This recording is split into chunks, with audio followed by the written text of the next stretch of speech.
Ni nyuma y'ubusabe bw'abantu benshi cyane bagiye bakunda kutubwira ko twakomeza no kujya twizimba cyane rwose ku makuru agiye atandukanye ari kuvugwa hano hirya no hino mu Rwanda. Ndagira ngo muri kano kanya twihuse cyane tugure kuri iyi nkuru y'incamugongo ku gihugu cy'u Rwanda. Ni amakuru yemeza neza cyane ko rwose ngo mu Rwanda ibiza bikomeje kugenda byandika amateka akomeye cyane kandi atari meza na gatoya. Amakuru aremeza ko rwose mu Rwanda ibiza byishe byibura barenga 200 mu mezi 15 yonyine ashize. Minisiteri ishinzwe ibikorwa by'ubutabazi Minema yatangaje ko rwose kuva ku itariki ya mbere Mutarama mu mwaka wa 2025 kugeza ku itariki ya 18 Werurwe mu mwaka wa 2026 ibiza birimo imvura nyinshi cyane, inkangu n'inkuba byishe byibura abantu 207 mu gihugu hose.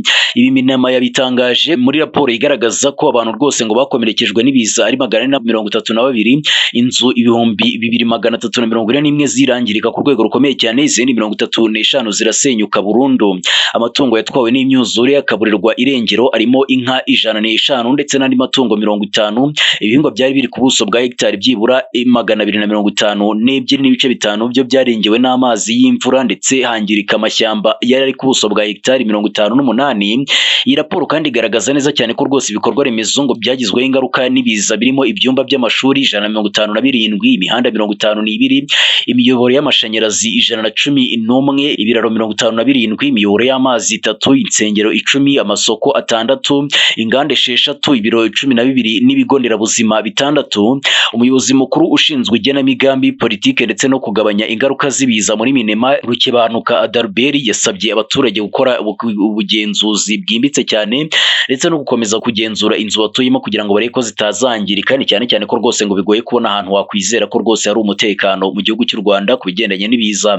Ati mu Kinyarwanda bavuga neza ko rwose haguma amagara, rero murasabwa guhora musuzuma aho mutuye cyane cyane mu gihe mubona ko rwose hashobora guteza ibyago.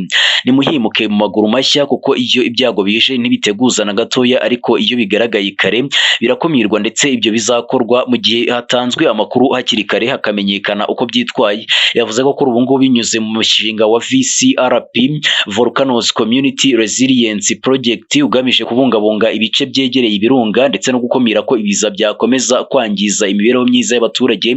Hari abaturage 12 kuri ubu ngubu mu mudugudu barimo abaturiye ibirunga n'umuhora wa Vunga bari guhugurwa ku buryo bwo guhangana n'ibiza byegeranye n'aho batuye, kandi ko bizeye ko bazatanga umusaruro.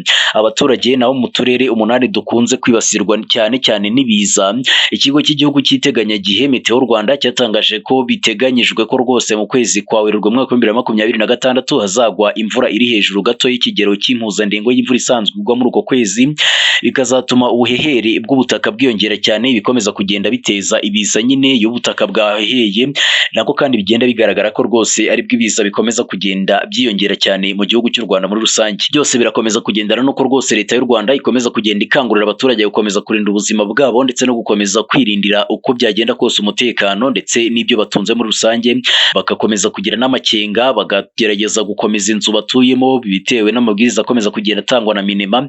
Ariko kandi bikanagaragazwa neza cyane ko rwose mu Rwanda ngo hakomeje kugenda hibasirwa ku buryo bugaragara n'ibiza bikomeje kuzamo ibiterwa n'imvura nyinshi ndetse n'inkuba ku rwego rugaragara.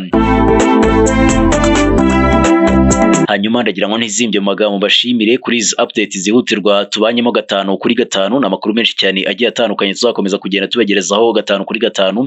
Ariko kandi ndagira ngo ntizimbye mu magambo twongere dusubire mu makuru agiye atandukanye, n'amakuru menshi cyane agiye atandukanye turakomeza kugenda tubagezaho umwanya kundi muri uyu munsi wose. Ariko kandi byose binagendana nuko rwose dukomeza kugenda tugerageza kubategurira update zihutirwa. Ariko kandi mwari mwadusabye ko rwose twaye tuza kubana 5 kuri 5 makuru agiye atandukanye ari kuvuga mu Rwanda.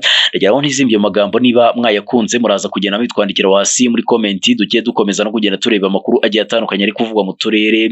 Ariko kandi byose bikanagendana n'inkunga igiye itandukanye muzakomeza kugenda mutera imiyoboro wacu binyuze mu gukomeza gusharinga amakuru ndetse n'ibyegeranyo bigiye bitandukanye dukomeza kugenda tubakorera kuri uyu muyoboro 5 kuri 5. Ibihe byiza kuri mwebwe n'abanyu bose.